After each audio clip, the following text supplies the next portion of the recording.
Matius pasal 11.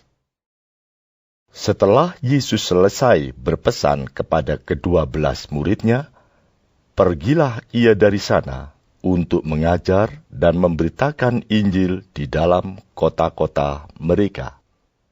Di dalam penjara, Yohanes mendengar tentang pekerjaan Kristus, lalu menyuruh murid-muridnya bertanya kepadanya, "Engkaukah yang akan datang itu, atau haruskah kami menantikan orang lain?"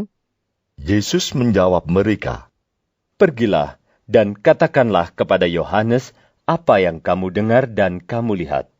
Orang buta melihat, orang lumpuh berjalan, orang kusta menjadi tahir, orang tuli mendengar, orang mati dibangkitkan, dan kepada orang miskin diberitakan kabar baik. Dan berbahagialah orang yang tidak menjadi kecewa dan menolak aku."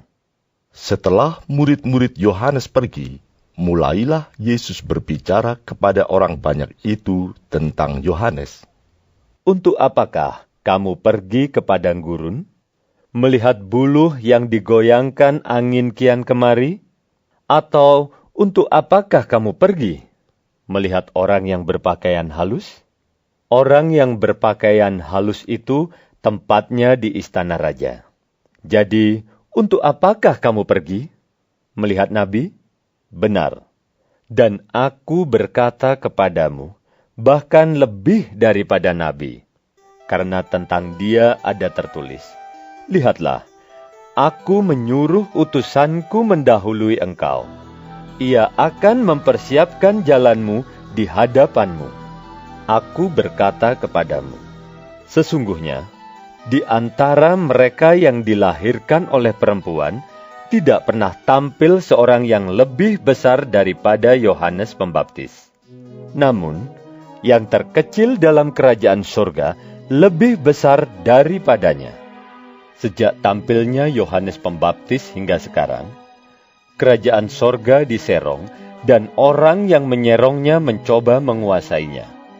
Sebab semua nabi dan kitab Taurat bernubuat hingga tampilnya Yohanes. Dan jika kamu mau menerimanya, ialah Elia yang akan datang itu. Siapa bertelinga, hendaklah ia mendengar. Dengan apakah akan kuumpamakan angkatan ini? Mereka itu seumpama anak-anak yang duduk di pasar dan berseru kepada teman-temannya, "Kami meniup seruling bagimu, tetapi kamu tidak menari. Kami menyanyikan kidung duka, tetapi kamu tidak berkabung." Karena Yohanes datang, ia tidak makan dan tidak minum, dan mereka berkata, "Ia kerasukan setan." Kemudian Anak Manusia datang, ia makan dan minum, dan mereka berkata, "Lihatlah, ia seorang pelahap dan peminum, sahabat pemungut cukai dan orang berdosa." Tetapi hikmat Allah dibenarkan oleh perbuatannya. Lalu Yesus mulai mengecam kota-kota yang tidak bertobat, sekalipun di situ ia paling banyak melakukan mujizat-mujizatnya. "Celakalah engkau, Khorazim! Celakalah engkau, Betsaida! Karena jika di Tirus dan di Sidon terjadi mujizat-mujizat yang telah terjadi di tengah-tengah kamu, sudah lama mereka bertobat dan berkabung. Tetapi aku berkata kepadamu, pada hari penghakiman, tanggungan Tirus dan Sidon akan lebih ringan daripada tanggunganmu. Dan engkau, Kapernaum, apakah engkau akan dinaikkan sampai ke langit? Tidak. Engkau akan diturunkan sampai ke dunia orang mati. Karena jika di Sodom terjadi mujizat-mujizat yang telah terjadi di tengah-tengah kamu, kota itu tentu masih berdiri sampai hari ini. Tetapi aku berkata kepadamu, pada hari penghakiman, tanggungan negeri Sodom akan lebih ringan daripada tanggunganmu. Pada waktu itu, berkatalah Yesus, "Aku bersyukur kepadamu, Bapa, Tuhan langit dan bumi, Karena semuanya itu engkau sembunyikan bagi orang bijak dan orang pandai, tetapi engkau nyatakan kepada orang kecil. Ya Bapa, itulah yang berkenan kepadamu. Semua telah diserahkan kepadaku oleh Bapa-Ku, dan tidak seorang pun mengenal anak selain Bapa, dan tidak seorang pun mengenal Bapa selain anak, dan orang yang kepadanya anak itu berkenan menyatakannya. Marilah kepadaku, semua yang letih lesu dan berbeban berat. Aku akan memberi kelegaan kepadamu. Pikulah kuk yang kupasang dan belajarlah padaku, karena aku lemah lembut dan rendah hati, dan jiwamu akan mendapat ketenangan. Sebab kuk yang kupasang itu enak, dan bebanku pun ringan. Matius pasal 12. Pada waktu itu, pada hari Sabat, Yesus berjalan di ladang gandum. Karena lapar, murid-muridnya memetik bulir gandum dan memakannya.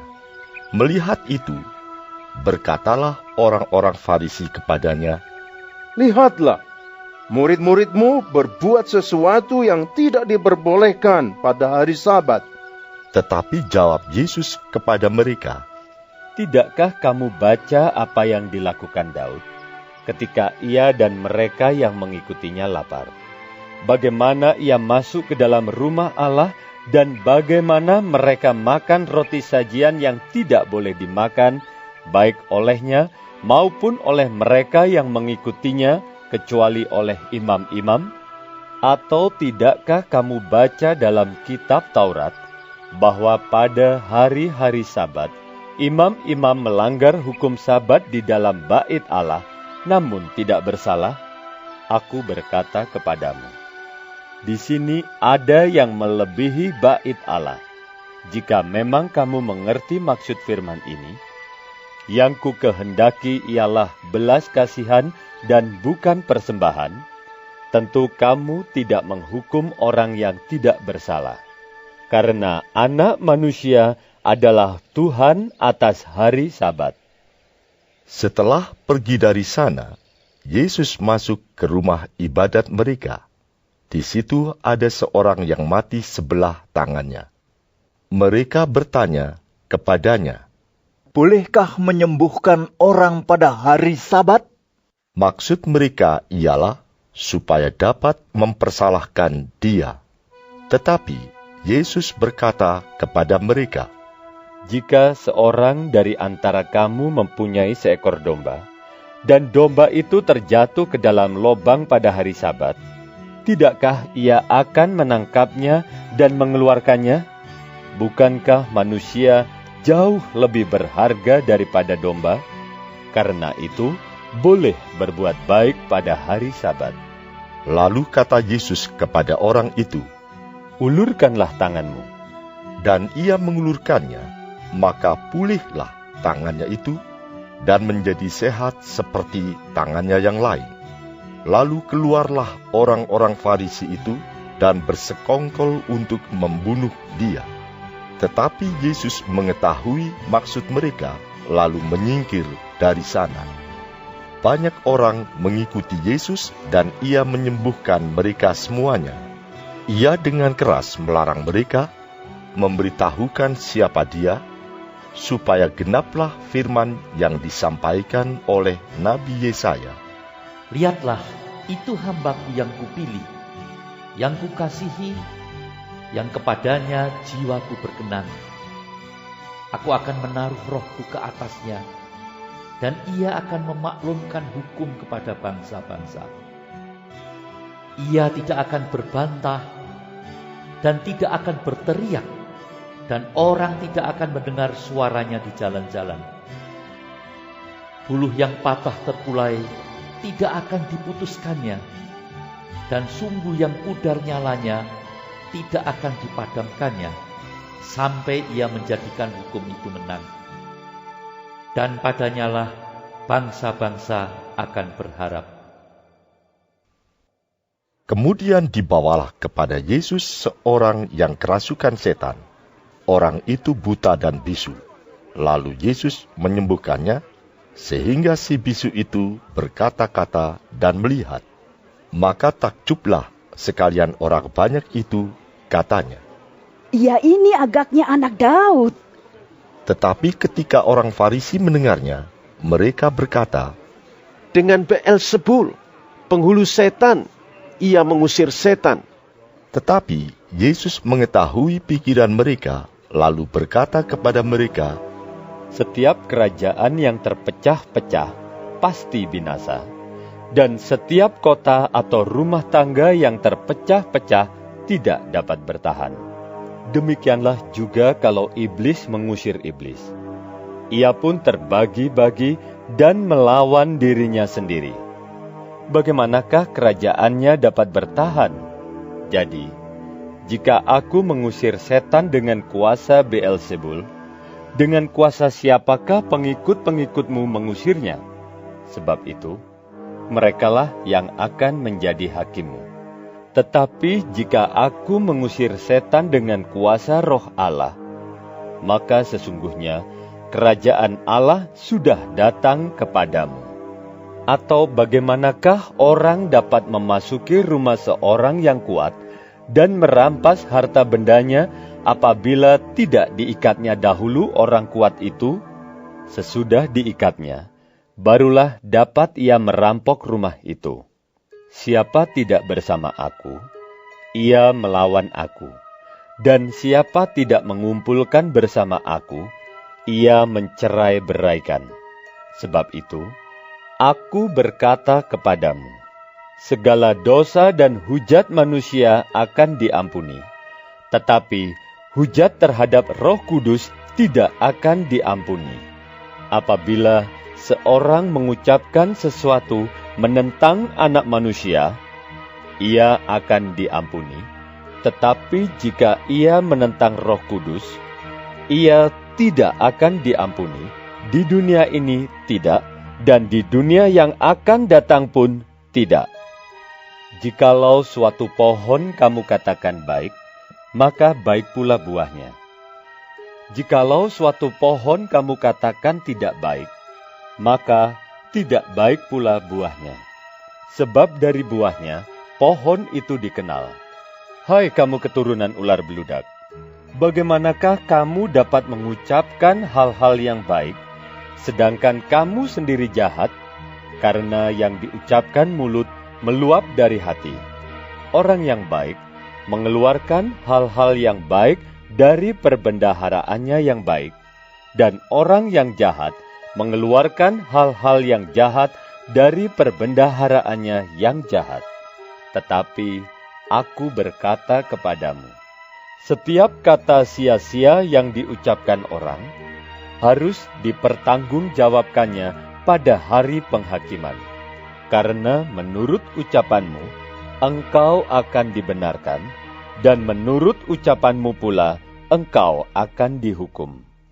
Pada waktu itu, berkatalah beberapa ahli Taurat dan orang Farisi kepada Yesus, Guru, kami ingin melihat suatu tanda daripadamu. Tetapi jawabnya kepada mereka, Angkatan yang jahat dan tidak setia ini menuntut suatu tanda. Tetapi kepada mereka tidak akan diberikan tanda selain tanda Nabi Yunus. Sebab seperti Yunus tinggal di dalam perut ikan 3 hari 3 malam, demikian juga Anak Manusia akan tinggal di dalam rahim bumi 3 hari 3 malam. Pada waktu penghakiman, orang-orang Niniwe akan bangkit bersama angkatan ini dan menghukumnya juga. Sebab orang-orang Niniwe itu bertobat setelah mendengar pemberitaan Yunus, dan sesungguhnya yang ada di sini lebih daripada Yunus. Pada waktu penghakiman, Ratu dari Selatan itu akan bangkit bersama angkatan ini, dan ia akan menghukumnya juga. Sebab Ratu ini datang dari ujung bumi untuk mendengar hikmat Salomo, dan sesungguhnya yang ada di sini lebih daripada Salomo. Apabila roh jahat keluar dari manusia, Ia pun mengembara ke tempat-tempat yang tandus mencari perhentian. Tetapi ia tidak mendapatnya. Lalu ia berkata, "Aku akan kembali ke rumah yang telah kutinggalkan itu." Maka pergilah ia dan mendapati rumah itu kosong, bersih tersapu dan rapi teratur. Lalu ia keluar dan mengajak 7 roh lain yang lebih jahat daripadanya, dan mereka masuk dan berdiam di situ. Maka akhirnya keadaan orang itu lebih buruk daripada keadaannya semula. Demikian juga akan berlaku atas angkatan yang jahat ini. Ketika Yesus masih berbicara dengan orang banyak itu, ibunya dan saudara-saudaranya berdiri di luar dan berusaha menemui dia. Maka seorang berkata kepadanya, "Lihatlah, ibumu dan saudara-saudaramu ada di luar dan berusaha menemui engkau." Tetapi jawab Yesus kepada orang yang menyampaikan berita itu kepadanya, "Siapa ibuku? Dan siapa saudara-saudaraku?" Lalu katanya sambil menunjuk ke arah murid-muridnya, "Ini ibuku dan saudara-saudaraku. Sebab siapapun yang melakukan kehendak Bapa-Ku di sorga, dialah saudaraku laki-laki, dialah saudaraku perempuan, dialah ibuku." Matius pasal 13. Pada hari itu, keluarlah Yesus dari rumah itu dan duduk di tepi danau. Maka datanglah orang banyak berbondong-bondong lalu mengerumuni dia, sehingga ia naik ke perahu dan duduk di situ, sedangkan orang banyak semuanya berdiri di pantai. Dan ia mengucapkan banyak hal dalam perumpamaan kepada mereka. Katanya, Adalah seorang penabur keluar untuk menabur. Pada waktu ia menabur, sebagian benih itu jatuh di pinggir jalan, lalu datanglah burung dan memakannya sampai habis. Sebagian jatuh di tanah yang berbatu-batu, yang tidak banyak tanahnya, lalu benih itu pun segera tumbuh, karena tanahnya tipis. Tetapi sesudah matahari terbit, layulah ia, dan menjadi kering karena tidak berakar. Sebagian lagi jatuh di tengah semak duri, lalu makin besarlah semak itu dan menghimpitnya sampai mati. Dan sebagian jatuh di tanah yang baik lalu berbuah. Ada yang 100 kali lipat, ada yang 60 kali lipat, ada yang 30 kali lipat. Siapa bertelinga, hendaklah ia mendengar. maka datanglah murid-muridnya dan bertanya kepadanya, "Mengapa engkau berkata-kata kepada mereka dalam perumpamaan?" Jawab Yesus, Kepadamu diberi karunia untuk mengetahui rahasia kerajaan sorga, tetapi kepada mereka tidak. Karena siapa yang mempunyai, kepadanya akan diberi sehingga ia berkelimpahan. Tetapi siapa yang tidak mempunyai, apapun juga yang ada padanya akan diambil daripadanya. Itulah sebabnya Aku berkata-kata dalam perumpamaan kepada mereka, karena sekalipun melihat, mereka tidak melihat, dan sekalipun mendengar, mereka tidak mendengar dan tidak mengerti. Maka pada mereka genaplah nubuat Yesaya yang berbunyi, "Kamu akan mendengar dan mendengar, namun tidak mengerti. Kamu akan melihat dan melihat, namun tidak menanggap.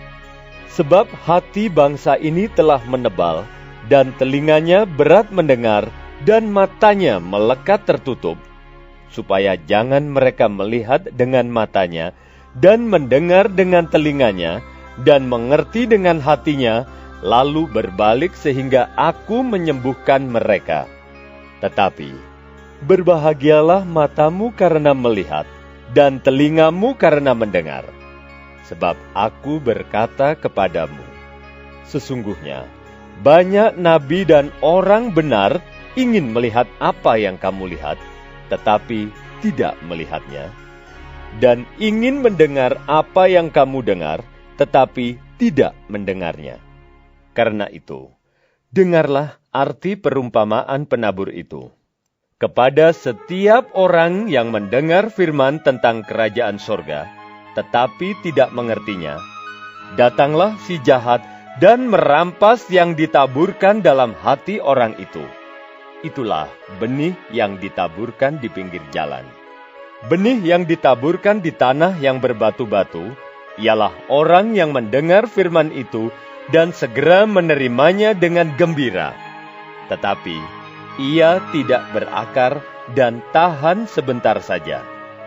Apabila datang penindasan atau penganiayaan karena firman itu, orang itu pun segera murtad. Yang ditaburkan di tengah semak duri ialah orang yang mendengar firman itu, lalu kekhawatiran dunia ini dan tipu daya kekayaan menghimpit firman itu sehingga tidak berbuah. Yang ditaburkan di tanah yang baik ialah orang yang mendengar firman itu dan mengerti, dan karena itu ia berbuah. Ada yang 100 kali lipat, ada yang 60 kali lipat, ada yang 30 kali lipat. Yesus membentangkan suatu perumpamaan lain lagi kepada mereka, katanya, Hal kerajaan sorga itu, seumpama orang yang menaburkan benih yang baik di ladangnya. Tetapi pada waktu semua orang tidur, datanglah musuhnya menaburkan benih lalang di antara gandum itu, lalu pergi. Ketika gandum itu tumbuh dan mulai berbulir, nampak jugalah lalang itu.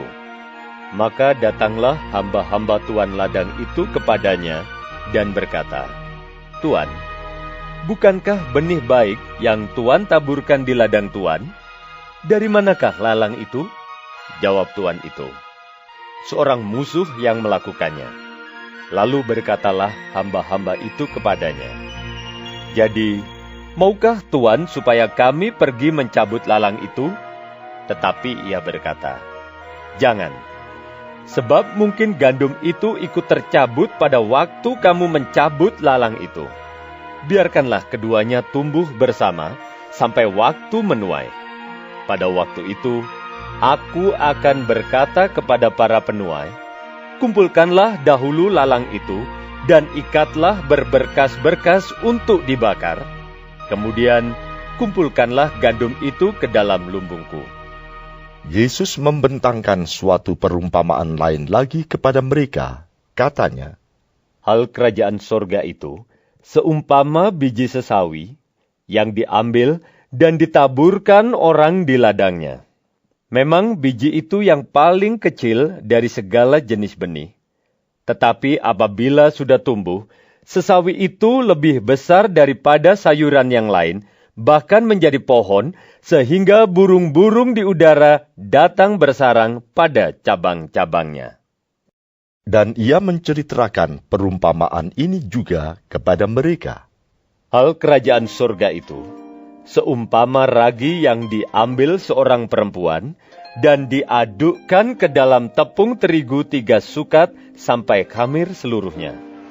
Semuanya itu disampaikan Yesus kepada orang banyak dalam perumpamaan, dan tanpa perumpamaan suatu pun tidak disampaikannya kepada mereka, supaya genaplah firman yang disampaikan oleh Nabi.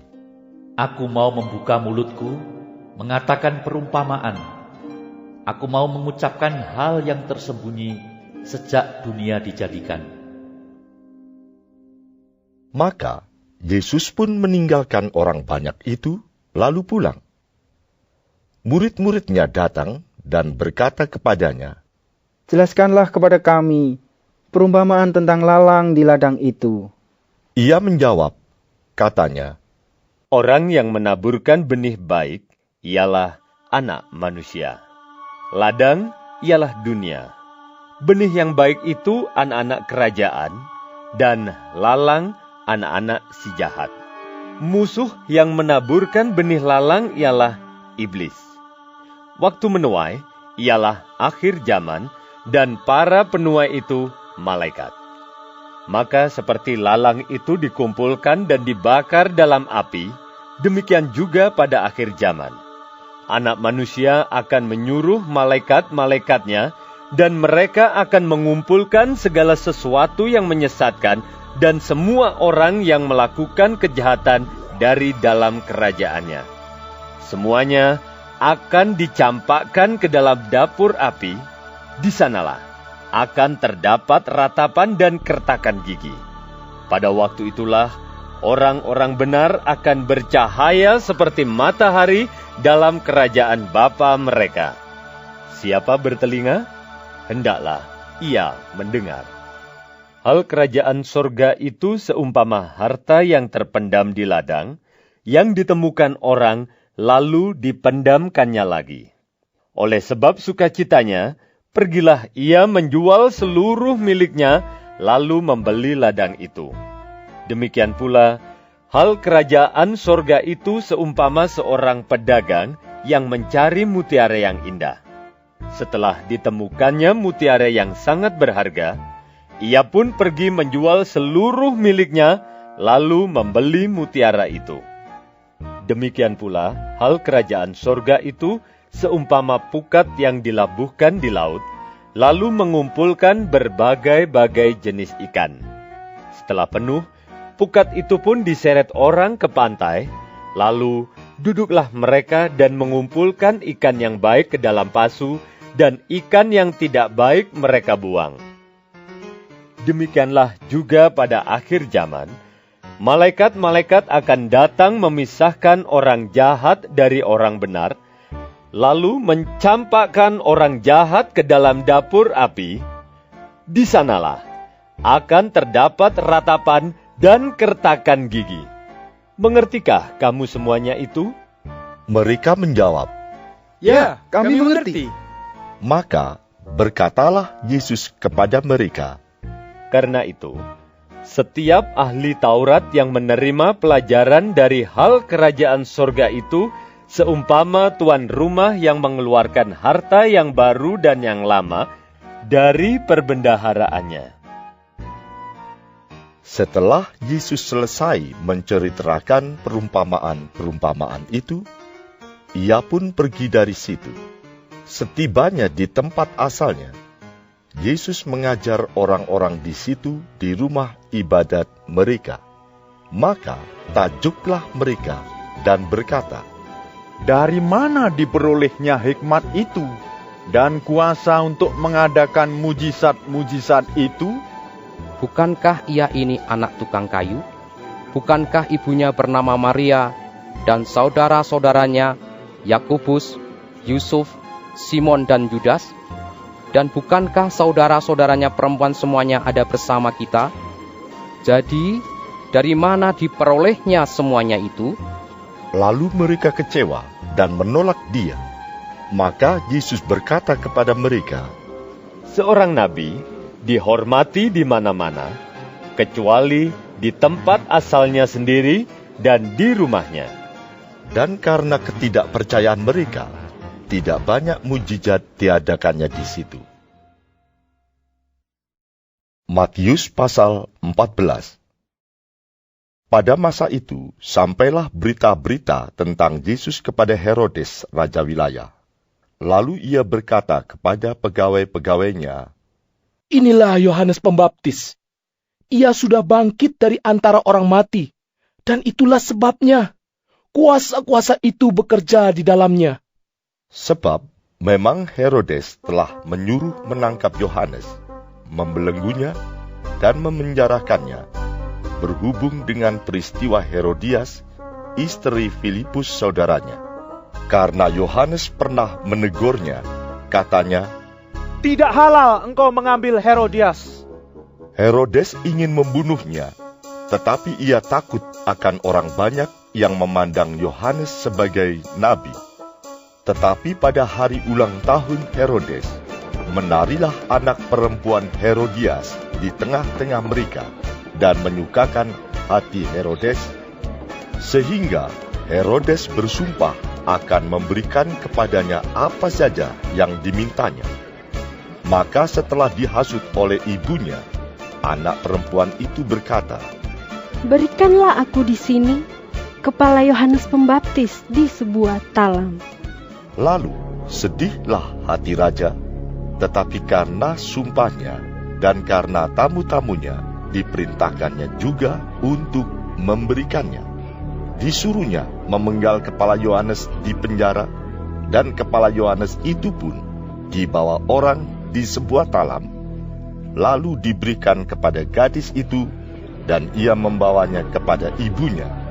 Kemudian datanglah murid-murid Yohanes Pembaptis, mengambil mayatnya dan menguburkannya. Lalu pergilah mereka memberitahukannya kepada Yesus. Setelah Yesus mendengar berita itu, menyingkirlah ia dari situ dan hendak mengasingkan diri dengan perahu ke tempat yang sunyi. Tetapi orang banyak mendengarnya dan mengikuti dia dengan mengambil jalan darat dari kota-kota mereka. Ketika Yesus mendarat, ia melihat orang banyak yang besar jumlahnya. Maka tergeraklah hatinya oleh belas kasihan kepada mereka, dan ia menyembuhkan mereka yang sakit. Menjelang malam, murid-muridnya datang kepadanya dan berkata, "Tempat ini sunyi, dan hari sudah mulai malam. Suruhlah orang banyak itu pergi, supaya mereka dapat membeli makanan di desa-desa." Tetapi Yesus berkata kepada mereka, "Tidak perlu mereka pergi. Kamu harus memberi mereka makan." Jawab mereka, "Yang ada pada kami di sini hanya 5 roti dan 2 ikan." Yesus berkata, "Bawalah kemari kepadaku." Lalu disuruhnya orang banyak itu duduk di rumput. Dan setelah diambilnya 5 roti dan 2 ikan itu, Yesus menengadah ke langit dan mengucap berkat, lalu memecah-mecahkan roti itu dan memberikannya kepada murid-muridnya. Lalu murid-muridnya membagi-bagikannya kepada orang banyak. Dan mereka semuanya makan sampai kenyang. Kemudian orang mengumpulkan potongan-potongan roti yang sisa, 12 bakul penuh. Yang ikut makan kira-kira 5.000 laki-laki, tidak termasuk perempuan dan anak-anak. Sesudah itu, Yesus segera memerintahkan murid-muridnya naik ke perahu dan mendahuluinya ke seberang. Sementara itu, ia menyuruh orang banyak pulang. Dan setelah orang banyak itu disuruhnya pulang, Yesus naik ke atas bukit untuk berdoa seorang diri. Ketika hari sudah malam, ia sendirian di situ. Perahu murid-muridnya sudah beberapa mil jauhnya dari pantai dan diombang-ambingkan gelombang karena angin sakal. Kira-kira jam 3 malam, datanglah Yesus kepada mereka berjalan di atas air. Ketika murid-muridnya melihat dia berjalan di atas air, mereka terkejut dan berseru, "Itu hantu!" Lalu berteriak-teriak karena takut. Tetapi segera Yesus berkata kepada mereka, "Tenanglah, aku ini, jangan takut." Lalu Petrus berseru dan menjawab dia, "Tuhan, apabila Engkau itu, suruhlah aku datang kepadamu berjalan di atas air." Kata Yesus, "Datanglah." Maka Petrus turun dari perahu dan berjalan di atas air mendapatkan Yesus. Tetapi ketika dirasanya tiupan angin, takutlah ia dan mulai tenggelam lalu berteriak, "Tuhan, tolonglah aku." Segera Yesus mengulurkan tangannya, memegang dia dan berkata, "Hai orang yang kurang percaya, mengapa engkau bimbang?" Lalu mereka naik ke perahu, dan angin pun redalah.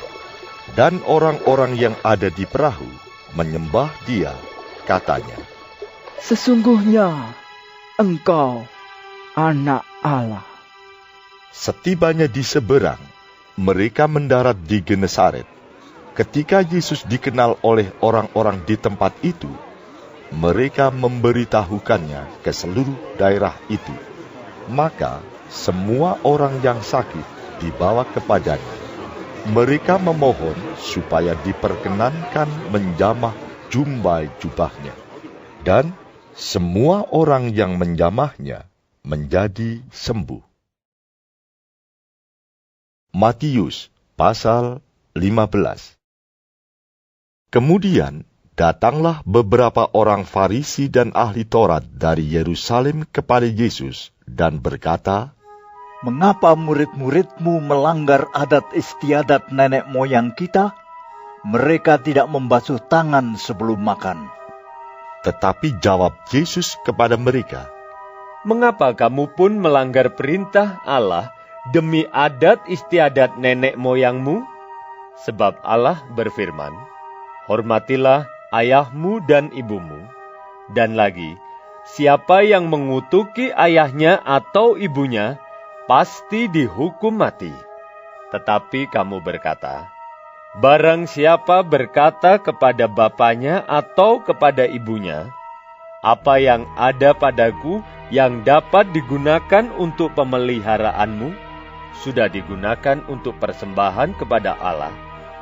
Orang itu tidak wajib lagi menghormati bapanya atau ibunya. Dengan demikian, firman Allah kamu nyatakan tidak berlaku demi adat istiadatmu sendiri. Hai orang-orang munafik, benarlah nubuat Yesaya tentang kamu.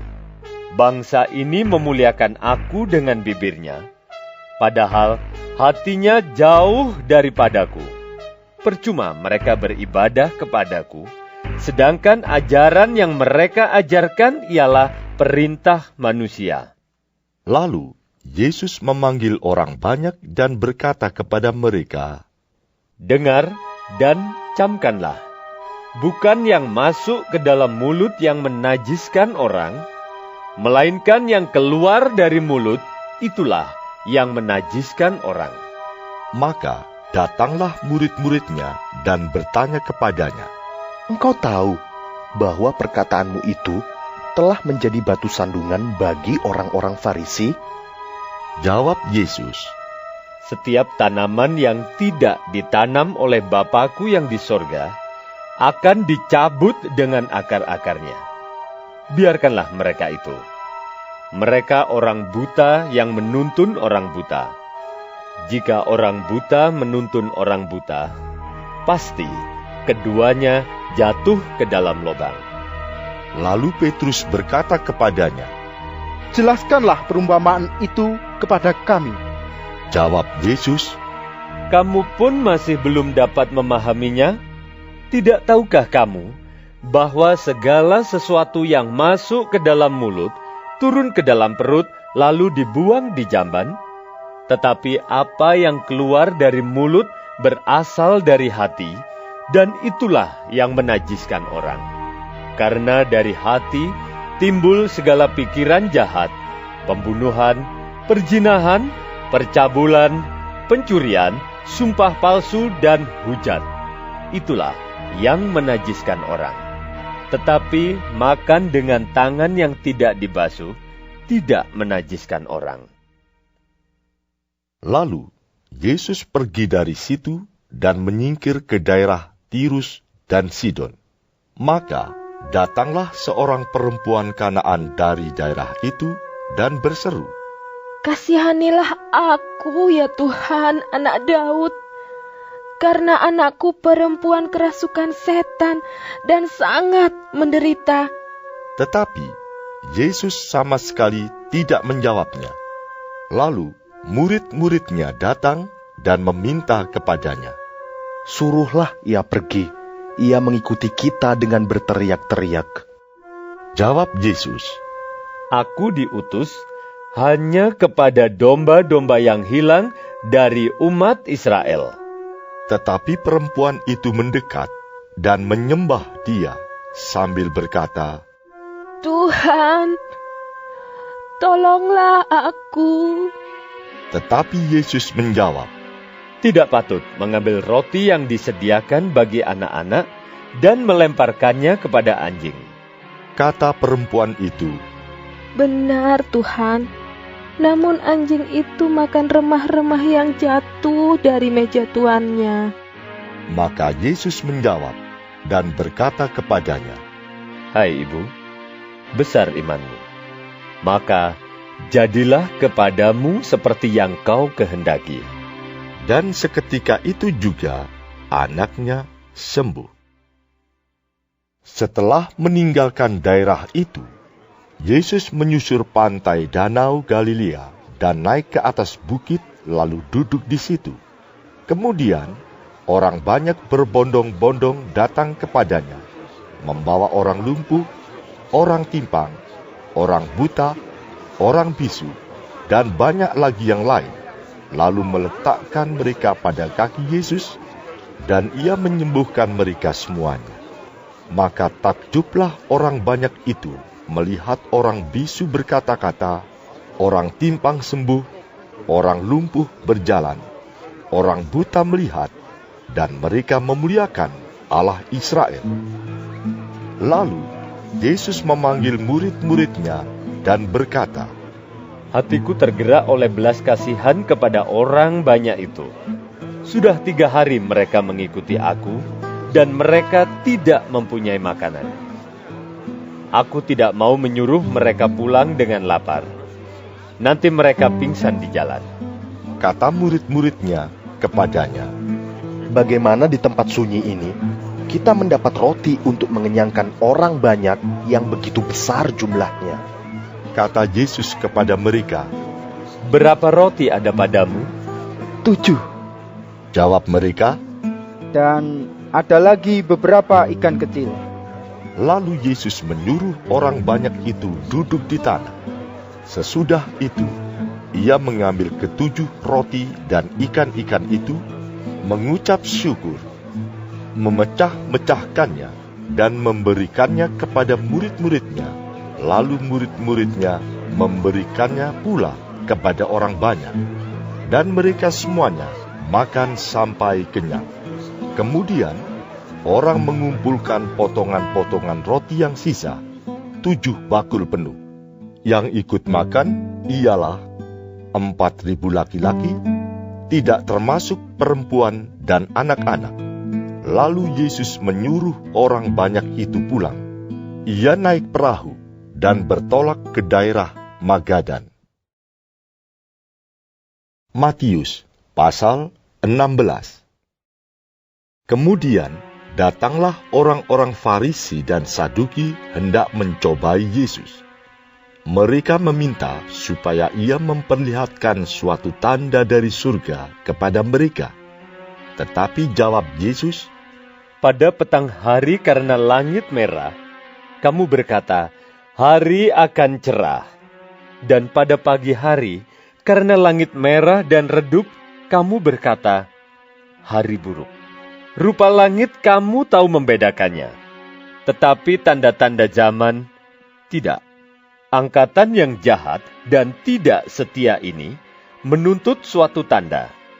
Tetapi kepada mereka tidak akan diberikan tanda selain tanda Nabi Yunus." Lalu Yesus meninggalkan mereka dan pergi. Pada waktu murid-murid Yesus menyeberang danau, mereka lupa membawa roti. Yesus berkata kepada mereka, "Berjaga-jagalah dan waspadalah terhadap ragi orang Farisi dan Saduki." Maka mereka berpikir-pikir, dan seorang berkata kepada yang lain, "Itu dikatakannya karena kita tidak membawa roti." Dan ketika Yesus mengetahui apa yang mereka perbincangkan, ia berkata, "Mengapa kamu memperbincangkan soal tidak ada roti, hai orang-orang yang kurang percaya? Belum juga kamu mengerti? Tidak kamu ingat lagi akan 5 roti untuk 5.000 orang itu, dan berapa bakul roti kamu kumpulkan kemudian? Ataupun akan 7 roti untuk 4.000 orang itu, dan berapa bakul kamu kumpulkan kemudian? Bagaimana mungkin kamu tidak mengerti bahwa bukan roti yang kumaksudkan?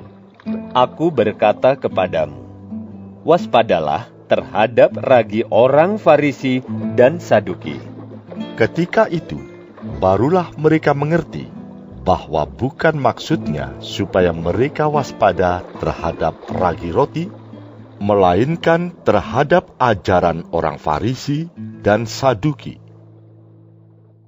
Setelah Yesus tiba di daerah Kaisaria Filipi, ia bertanya kepada murid-muridnya, kata orang, siapakah anak manusia itu? Jawab mereka, ada yang mengatakan Yohanes Pembaptis, ada juga yang mengatakan Elia, dan ada pula yang mengatakan Yeremia atau salah seorang dari para nabi. Lalu Yesus bertanya kepada mereka, tetapi apa katamu? Siapakah aku ini? Maka jawab Simon Petrus, engkau adalah Mesias, anak Allah yang hidup. Kata Yesus kepadanya, berbahagialah engkau Simon bin Yunus, sebab bukan manusia yang menyatakan itu kepadamu, melainkan Bapa-Ku yang di sorga. Dan aku pun berkata kepadamu, engkau adalah Petrus, dan di atas batu karang ini, aku akan mendirikan jemaatku, dan alam maut tidak akan menguasainya. Kepadamu akan kuberikan kunci kerajaan sorga. Apa yang kau ikat di dunia ini, akan terikat di sorga. Dan apa yang kau lepaskan di dunia ini, akan terlepas di sorga. Lalu Yesus melarang murid-muridnya supaya jangan memberitahukan kepada siapapun bahwa ia Mesias. Sejak waktu itu, Yesus mulai menyatakan kepada murid-muridnya bahwa ia harus pergi ke Yerusalem dan menanggung banyak penderitaan dari pihak tua-tua, imam-imam kepala, dan ahli-ahli Taurat, lalu dibunuh dan dibangkitkan pada hari ketiga. Tetapi Petrus menarik Yesus ke samping dan menegur dia, katanya, Tuhan, kiranya Allah menjauhkan hal itu. Hal itu sekali-kali takkan menimpa engkau. Maka Yesus berpaling dan berkata kepada Petrus, enyahlah iblis, engkau suatu batu sandungan bagiku. Sebab engkau bukan memikirkan apa yang dipikirkan Allah, melainkan apa yang dipikirkan manusia. Lalu Yesus berkata kepada murid-muridnya, setiap orang yang mau mengikut aku, ia harus menyangkal dirinya, memikul salibnya, dan mengikut aku. Karena barang siapa mau menyelamatkan nyawanya, ia akan kehilangan nyawanya. Tetapi barang siapa kehilangan nyawanya karena aku, ia akan memperolehnya. Apa gunanya seorang memperoleh seluruh dunia, tetapi kehilangan nyawanya? Dan apakah yang dapat diberikannya sebagai ganti nyawanya? Sebab Anak Manusia akan datang dalam kemuliaan Bapanya, diiringi malaikat-malaikatnya. Pada waktu itu, ia akan membalas setiap orang menurut perbuatannya. Aku berkata kepadamu, sesungguhnya, di antara orang yang hadir di sini, ada yang tidak akan mati sebelum mereka melihat Anak Manusia datang sebagai Raja dalam kerajaannya. Matius pasal 17. 6 hari kemudian, Yesus membawa Petrus, Yakobus, dan Yohanes saudaranya, dan bersama-sama dengan mereka, ia naik ke sebuah gunung yang tinggi. Di situ mereka sendiri saja. Lalu, Yesus berubah rupa di depan mata mereka. Wajahnya bercahaya seperti matahari, dan pakaiannya menjadi putih bersinar seperti terang. Maka nampak kepada mereka Musa dan Elia sedang berbicara dengan dia. Kata Petrus kepada Yesus, Tuhan, betapa bahagianya kami berada di tempat ini. Jika engkau mau, biarlah kudirikan di sini 3 kemah. Satu untuk engkau, satu untuk Musa, dan satu untuk Elia. Dan tiba-tiba, sedang ia berkata-kata, turunlah awan yang terang menaungi mereka, dan dari dalam awan itu terdengar suara yang berkata, Inilah anak yang kukasihi, kepadanya lah aku berkenan. Dengarkanlah dia. Mendengar itu, tersungkurlah murid-muridnya, dan mereka sangat ketakutan. Lalu Yesus datang kepada mereka dan menyentuh mereka sambil berkata, Berdirilah, jangan takut. Dan ketika mereka mengangkat kepala, mereka tidak melihat seorang pun, kecuali Yesus seorang diri.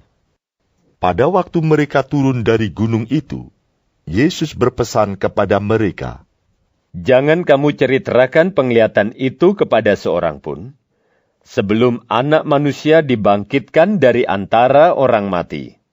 Lalu murid-muridnya bertanya kepadanya, Kalau demikian, mengapa ahli-ahli Taurat berkata bahwa Elia harus datang dahulu? Jawab Yesus, Memang Elia akan datang dan memulihkan segala sesuatu. Dan aku berkata kepadamu, Elia sudah datang, tetapi orang tidak mengenal dia dan memperlakukannya menurut kehendak mereka. Demikian juga, Anak Manusia akan menderita oleh mereka. Pada waktu itu, mengertilah murid-murid Yesus bahwa ia berbicara tentang Yohanes Pembaptis. Ketika Yesus dan murid-muridnya kembali kepada orang banyak itu, datanglah seorang mendapatkan Yesus dan menyembah, katanya, Tuhan, kasihanilah anakku. Ia sakit ayan dan sangat menderita. Ia sering jatuh ke dalam api dan juga sering ke dalam air. Aku sudah membawanya kepada murid-murid-mu, tetapi mereka tidak dapat menyembuhkannya. Maka kata Yesus, Hai kamu angkatan yang tidak percaya dan yang sesat. Berapa lama lagi aku harus tinggal di antara kamu? Berapa lama lagi aku harus sabar terhadap kamu? Bawalah anak itu kemari. Dengan keras Yesus menegur dia. Lalu keluarlah setan itu daripadanya, dan anak itu pun sembuh seketika itu juga. Kemudian murid-murid Yesus datang, dan ketika mereka sendirian dengan dia, bertanyalah mereka, Mengapa kami tidak dapat mengusir setan itu? Ia berkata kepada mereka, Karena kamu kurang percaya. Sebab aku berkata kepadamu, sesungguhnya sekiranya kamu mempunyai iman sebesar biji sesawi saja, kamu dapat berkata kepada gunung ini, Pindah dari tempat ini ke sana. Maka gunung ini akan pindah, dan takkan ada yang mustahil bagimu. Jenis ini tidak dapat diusir, kecuali dengan berdoa dan berpuasa. Pada waktu Yesus dan murid-muridnya bersama-sama di Galilea, ia berkata kepada mereka, Anak Manusia akan diserahkan ke dalam tangan manusia, dan mereka akan membunuh dia, dan pada hari ketiga, ia akan dibangkitkan. Maka hati murid-muridnya itu pun sedih sekali. Ketika Yesus dan murid-muridnya tiba di Kapernaum, datanglah pemungut bea bait Allah kepada Petrus dan berkata, Apakah gurumu tidak membayar bea 2 dirham itu? Jawabnya, Memang membayar. Dan ketika Petrus masuk rumah, Yesus mendahuluinya dengan pertanyaan, Apakah pendapatmu, Simon? Dari siapakah raja-raja dunia ini memungut bea dan pajak? Dari rakyatnya atau dari orang asing? Jawab Petrus, Dari orang asing. Maka kata Yesus kepadanya, Jadi, bebaslah rakyatnya. Tetapi supaya jangan kita menjadi batu sandungan bagi mereka, pergilah memancing ke danau. Dan ikan pertama yang kau pancing, tangkaplah dan bukalah mulutnya. Maka engkau akan menemukan mata uang 4 dirham di dalamnya. Ambillah itu, dan bayarkanlah kepada mereka, bagiku dan bagimu juga. Matius pasal 18. Pada waktu itu, datanglah murid-murid itu kepada Yesus dan bertanya, "Siapakah yang terbesar dalam kerajaan surga?" Maka Yesus memanggil seorang anak kecil dan menempatkannya di tengah-tengah mereka, lalu berkata, Aku berkata kepadamu, sesungguhnya jika kamu tidak bertobat dan menjadi seperti anak kecil ini, kamu tidak akan masuk ke dalam kerajaan sorga. Sedangkan barang siapa merendahkan diri dan menjadi seperti anak kecil ini, dialah yang terbesar dalam kerajaan sorga. Dan barang siapa menyambut seorang anak seperti ini dalam namaku, ia menyambut aku. Tetapi, barang siapa menyesatkan salah satu dari anak-anak kecil ini yang percaya kepadaku, lebih baik baginya jika sebuah batu kilangan diikatkan pada lehernya, lalu ia ditenggelamkan ke dalam laut. Celakalah dunia dengan segala penyesatannya. Memang penyesatan harus ada, tetapi celakalah orang yang mengadakannya. Jika tanganmu atau kakimu menyesatkan engkau, penggalah dan buanglah itu. Karena lebih baik bagimu masuk ke dalam hidup dengan tangan kudung atau timpang, daripada dengan utuh kedua tangan dan kedua kakimu dicampakkan ke dalam api kekal. Dan jika matamu menyesatkan engkau, cungkilah dan buanglah itu. Karena lebih baik bagimu masuk ke dalam hidup dengan bermata satu, daripada dicampakkan ke dalam api neraka dengan bermata dua. Ingatlah, jangan menganggap rendah seorang dari anak-anak kecil ini. Karena aku berkata kepadamu, ada malaikat mereka di sorga yang selalu memandang wajah Bapa-Ku yang di sorga. Karena anak manusia datang untuk menyelamatkan yang hilang. Bagaimana pendapatmu? Jika seorang mempunyai 100 ekor domba, dan seekor di antaranya sesat, tidakkah ia akan meninggalkan yang 99 ekor di pegunungan, dan pergi mencari yang sesat itu?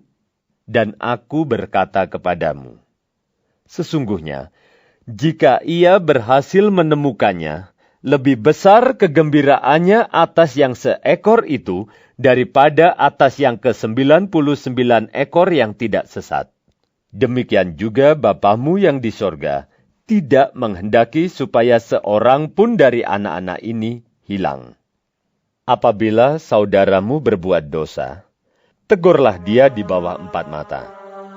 Jika ia mendengarkan nasihatmu, engkau telah mendapatnya kembali. Jika ia tidak mendengarkan engkau, bawalah seorang atau 2 orang lagi, supaya atas keterangan 2 atau 3 orang saksi, perkara itu tidak disangsikan. Jika ia tidak mau mendengarkan mereka, sampaikanlah soalnya kepada jemaat. Dan jika ia tidak mau juga mendengarkan jemaat, pandanglah dia sebagai seorang yang tidak mengenal Allah atau seorang pemungut cukai. Aku berkata kepadamu, sesungguhnya apa yang kamu ikat di dunia ini akan terikat di sorga, dan apa yang kamu lepaskan di dunia ini akan terlepas di sorga. Dan lagi aku berkata kepadamu, jika 2 orang daripadamu di dunia ini sepakat meminta apapun juga, permintaan mereka itu akan dikabulkan oleh Bapa-Ku yang di sorga. Sebab, di mana 2 atau 3 orang berkumpul dalam namaku, di situ aku ada di tengah-tengah mereka. Kemudian, datanglah Petrus dan berkata kepada Yesus, "Tuhan, sampai berapa kali aku harus mengampuni saudaraku, jika ia berbuat dosa terhadap aku? Sampai 7 kali?" Yesus berkata kepadanya, Bukan, aku berkata kepadamu, bukan sampai 7 kali, melainkan sampai 70 kali 7 kali. Sebab hal kerajaan surga seumpama seorang raja yang hendak mengadakan perhitungan dengan hamba-hambanya. Setelah ia mulai mengadakan perhitungan itu, dihadapkanlah kepadanya seorang yang berhutang 10.000 talenta.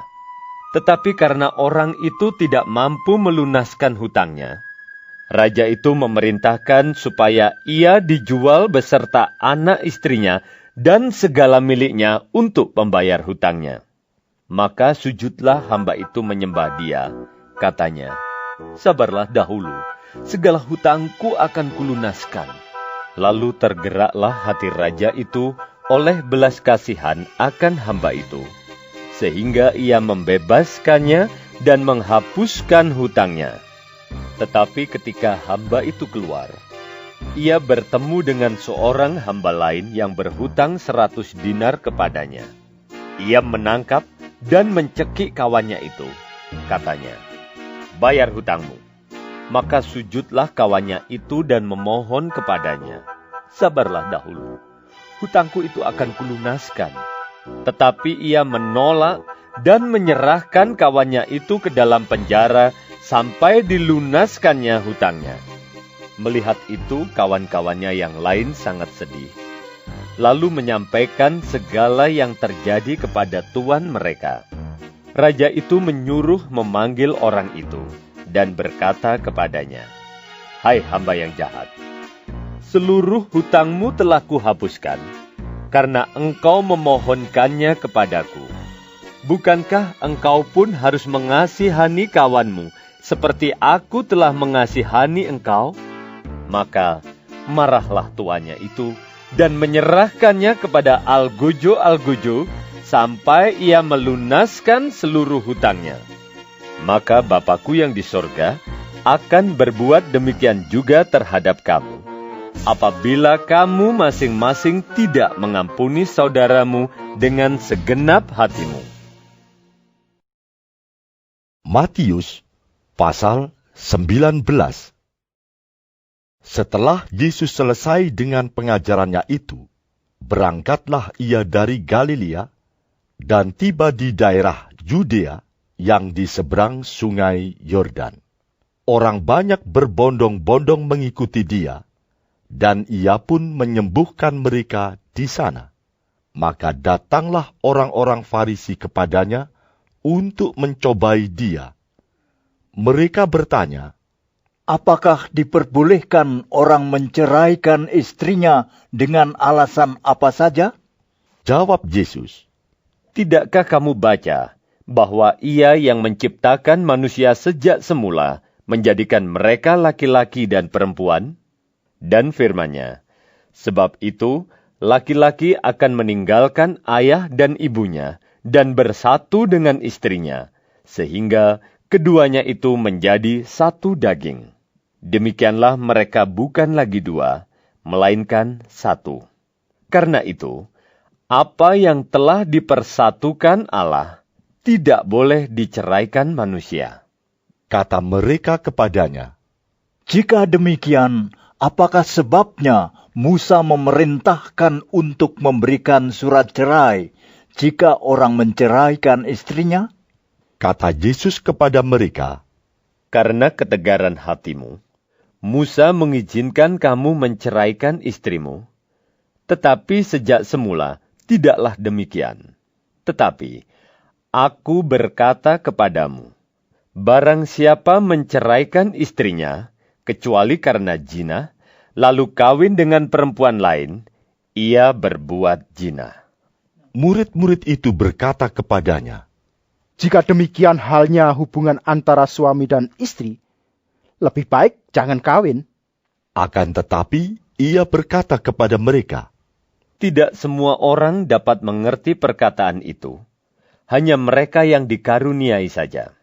Ada orang yang tidak dapat kawin, karena ia memang lahir demikian dari rahim ibunya. Dan ada orang yang dijadikan demikian oleh orang lain, dan ada orang yang membuat dirinya demikian karena kemauannya sendiri oleh karena kerajaan sorga. Siapa yang dapat mengerti, hendaklah ia mengerti. Lalu orang membawa anak-anak kecil kepada Yesus, supaya ia meletakkan tangannya atas mereka dan mendoakan mereka. Akan tetapi murid-muridnya memarahi orang-orang itu. Tetapi Yesus berkata, "Biarkanlah anak-anak itu. Janganlah menghalang-halangi mereka datang kepadaku. Sebab orang-orang yang seperti itulah yang empunya kerajaan sorga." Lalu ia meletakkan tangannya atas mereka, dan kemudian ia berangkat dari situ. Ada seorang datang kepada Yesus dan berkata, Guru, perbuatan baik apakah yang harus kuperbuat untuk memperoleh hidup yang kekal? Jawab Yesus, "Apakah sebabnya engkau bertanya kepadaku tentang apa yang baik? Hanya satu yang baik. Tetapi, jikalau engkau ingin masuk ke dalam hidup, turutilah segala perintah Allah." Kata orang itu kepadanya, "Perintah yang mana?" Kata Yesus, "Jangan membunuh, jangan berzina, jangan mencuri, jangan mengucapkan saksi dusta. Hormatilah ayahmu dan ibumu, dan kasihilah sesamamu manusia seperti dirimu sendiri." Kata orang muda itu kepadanya, "Semuanya itu telah kuturuti, apalagi yang masih kurang?" Kata Yesus kepadanya, "Jikalau engkau hendak sempurna, pergilah, jualah segala milikmu, dan berikanlah itu kepada orang-orang miskin, maka engkau akan beroleh harta di sorga. Kemudian datanglah kemari, dan ikutlah aku." Ketika orang muda itu mendengar perkataan itu, pergilah ia dengan sedih, sebab banyak hartanya. Yesus berkata kepada murid-muridnya, "Aku berkata kepadamu, sesungguhnya sukar sekali bagi seorang kaya untuk masuk ke dalam kerajaan sorga.